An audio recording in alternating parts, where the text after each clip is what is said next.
இன்று நாம் வாழ்க்கையின் மிக முக்கியமான, அதே சமயம் பலரும் பேசத் தயங்கும் ஒரு விஷயத்தைப் பற்றி பார்க்கப் போகிறோம். அதுதான் மரணத்தின் எச்சரிக்கை.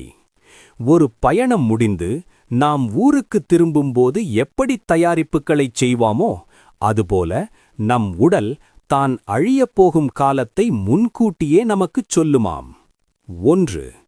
உடலின் வெளியேறும் வாசல்கள். நம் ஆன்மா இந்த உடலை விட்டுப் பிரியும்போது அது எந்த வழியாக வெளியேறுகிறது என்பதைப் பொறுத்து அதன் அடுத்த பயணம் அமைகிறது. ஆன்மா பாதங்கள் வழியாக வெளியேறினால் அது விஷ்ணுவின் உலகத்தை அடையும்.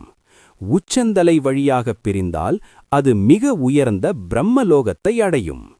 கண்கள் வழியாக வெளியேறினால் அக்னிலோகத்திற்கும், காதுகள் வழியாகப் பிரிந்தால் திசை தேவர்களின் உலகிற்கும் செல்லும். 2. இயற்கை தரும் எச்சரிக்கை. மரணத்திற்கு சில காலம் முன்பே நம் உடல் மற்றும் இயற்கை சில மாற்றங்களை நமக்குக் காட்டும்.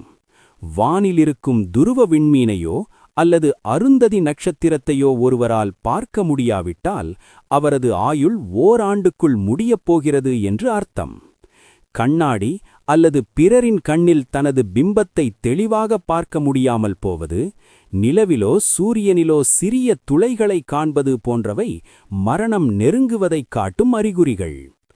கோவில்களில் வரும் நறுமணம் சவத்தின் நாற்றத்தைப் போல ஒருவன் உணரத் தொடங்கினால் அவனது ஆயுள் இன்னும் 1 வாரமே இருக்கும் என்று யாக்ஞவல்கியர் கூறுகிறார். 3. யாக்ஞவல்கியரும் சூரியனும். யாக்ஞவல்கியர் எப்படி இவ்வளவு பெரிய ஞானியானார்? அவர் சூரிய கடவுளை நோக்கி கடும் தவம் புரிந்தார். சூரியன் தோன்றி, "உனக்கு என்ன வேண்டும்?" என்று கேட்டார்.